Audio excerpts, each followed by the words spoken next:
Just general, Yeah, yeah. right, like Ernest Hemingway. Not quite at Krista's level. No.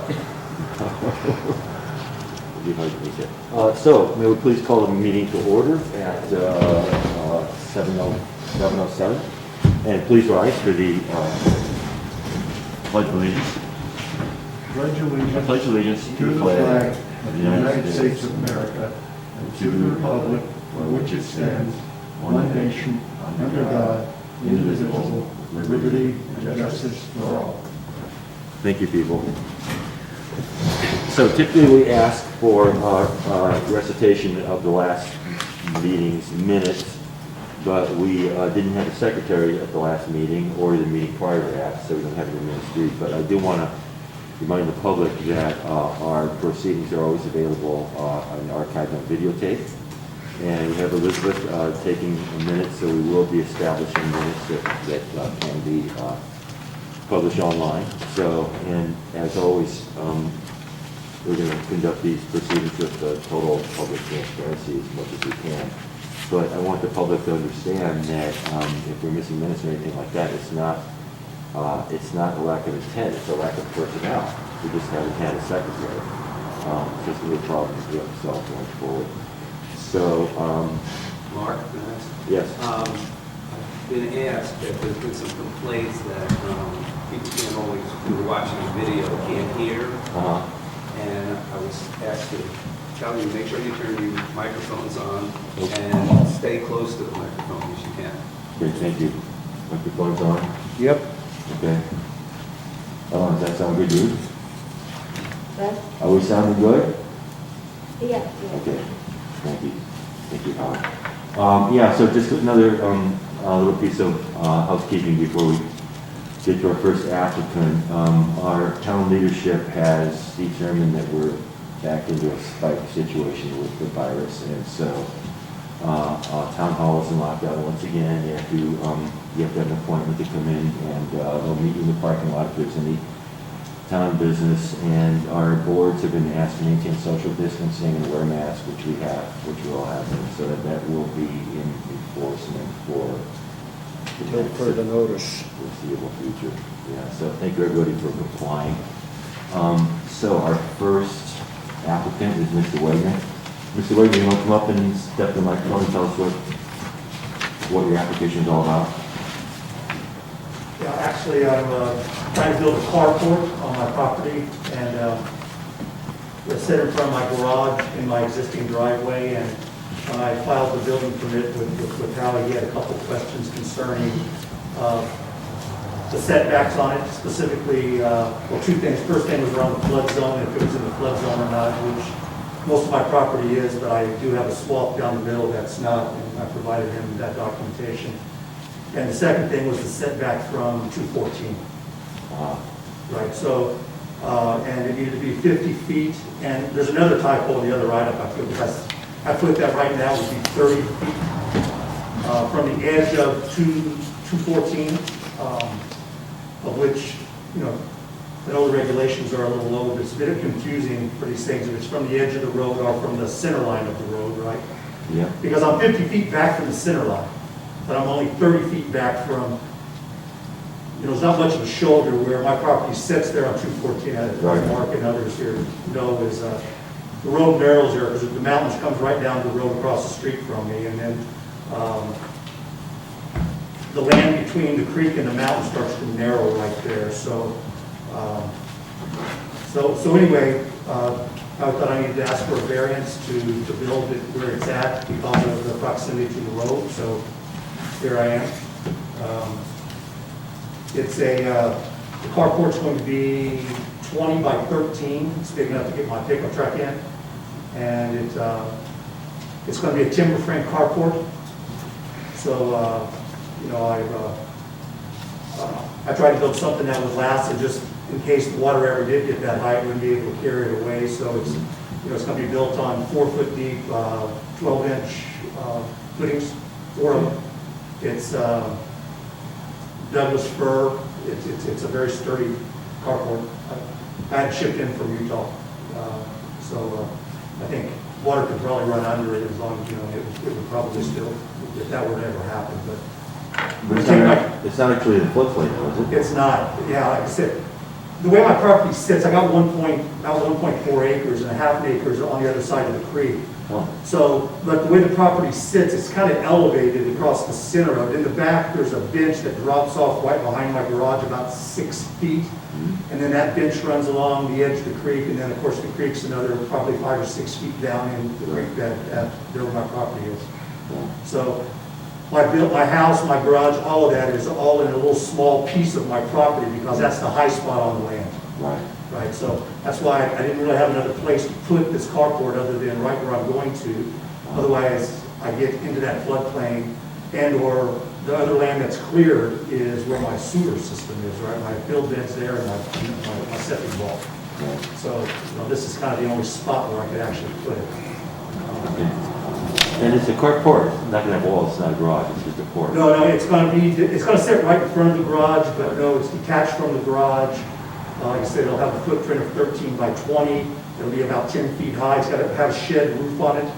Okay. And, So it's an uninhabitable accessory structure.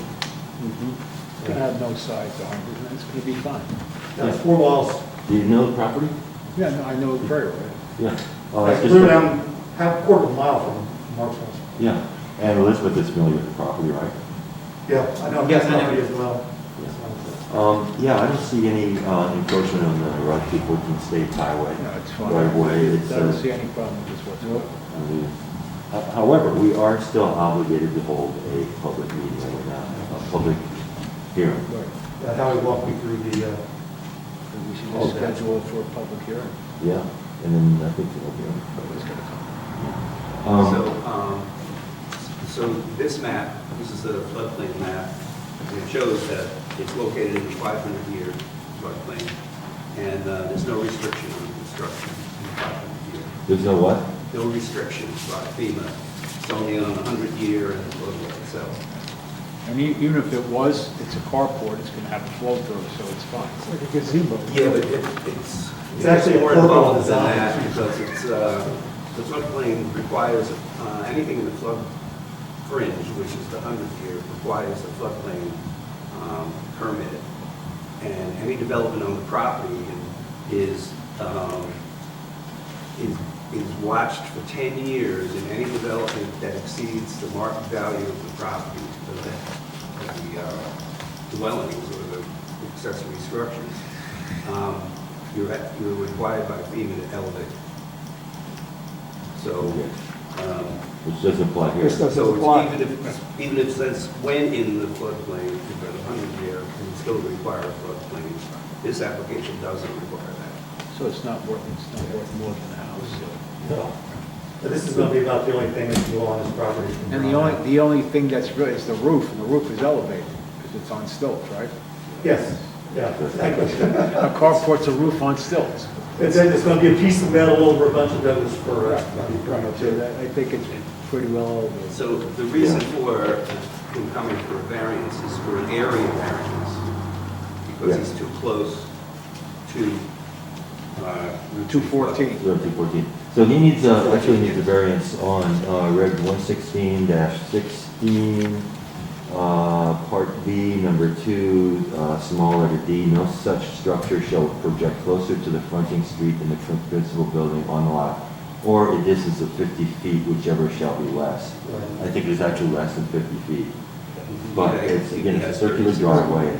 Absolutely no hindrance of the right-of-way of the state highway.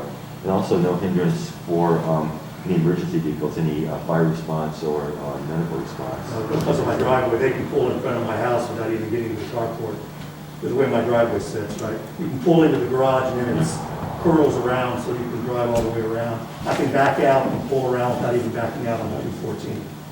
Well, the implication here is that Route 214 is a deeded highway, and the state has a right of use, which varies from wherever, I don't know the exact here. So it's not the edge of the road or the center of the road, it's actually from the right of way of use. So he's 36 feet from the road, edge of the road. Actually, he's probably infringing the right of use. which could be as much as 50 feet or more. 50 From the feet- center. 50 feet from the edge of the right of use. 25 feet from the center of the road. Well, that would include the house then, too. Yeah, Yeah, my house is 60 feet off the road. Yeah, well, the house, precedes our. Right. So, and the house next to you also. yeah. Oh, they're probably 20 feet off the road, and, Yeah, well, the little blue house is probably like 10 feet off the road. yeah. That's what I got ran into a couple years ago. Is that right? Yeah, they just Yeah. actually. A couple that bought that's done a lot of nice work on that house, that looks nice house now. So I make a motion that we put Mr. Wagner's appeal on the docket for public appeal for the December meeting, Public hearing? public hearing. May I have a second? You got a second? Have a second. Joe, all in favor? Aye. All opposed? So motion so moved as presented. So we need to see you next month, and we need to send out notifications. Is that going to be problematic? Are we able to send out notifications? We don't have a secretary. We will, yes. Okay. So basically, we have to send out notifications to every adjoining property owner, which is, I think, only 2 people, right? How many feet does it have to be? They're the, Condition within 300 feet. Oh, Anybody who's abutting on either side of the street. So Either side. boundary, coincide with his boundary, they have to be notified on both sides of the street. okay. so it's 3. So those people will be notified, and they will have an opportunity, not just them, but anybody will have an opportunity Right. to weigh in pro or con, which we will have Didn't to, have to weigh that. consider public opinion. And then we can make a ruling next December. Sorry about the delay. I know you've already put in the footings, but, it's not up to us. This is all state law. And where I am at this point in time, so now I'm looking at it. Well, you mentioned on the phone you may have had a hard time moving that stuff out of your driveway. I haven't yet because those, the side beams for the car, well, actually the major beams, right, they're 4 by 14 beams, right, so, and 2 of them are 22 feet long and the other ones are 15 feet long, so the big ones weigh about 200 pounds apiece. So I can move all of them, but those, I'll have to get, somebody come by and help me move Well, I them. was just going to offer, if you need a strong back, I'll be willing to come down and help you for half an hour. I appreciate it. If the 2 of us could lift. Yeah, it's, But I'll be glad to give a little bit of neighborly time. okay, I appreciate that, that'd be great. All right. Okay, thank you. Okay, does anybody have any other questions for Mr. Wagner? Thank you, sir. Thanks all of you, appreciate it. Enjoy your Thanksgiving. Yeah. I'll spend Thanksgiving, sequestering at home with my wife and my dog, so. Good, nice big turkey like we Yeah. Is there any other business before the board? May I have a motion to adjourn? Motion, seconded. All in favor? Aye. All opposed? Motion so moved. Meeting adjourned at That's a record. 7:20.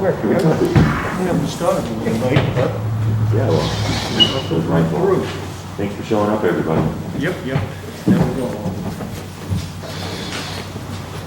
So we'll just leave these folders here, or somebody can take No, that? I'll take them, bring them upstairs.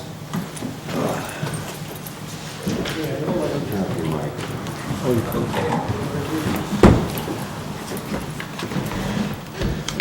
Yeah, that's real. I'm not going to be in the office tomorrow.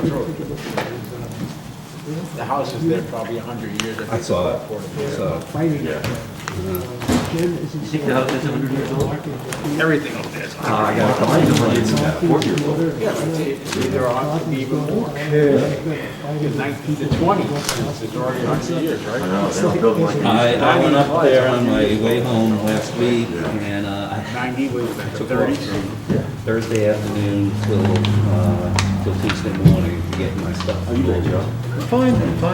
You look healthy, that's important. Yeah, I was going to make the potato run. And, the closing. Potato run? Yeah, here I buy potatoes for, people and friends, just, to get them through winter. And I've been doing it for about 30 years. So each year the list grows. So it's stabilized at 700 pounds of potatoes and 350 pounds of onions. So Barbara's Farm. Thank you. Bye-bye. December. You remember Happy Jim Thanksgiving. Barber who ran for Jim Barber. Okay. I did the vodka distillery design on their farm. And I've been buying my potatoes from them for like 30 years. So Barber's wife, Cindy, called me first We'll thing make sure this you have morning a and full said,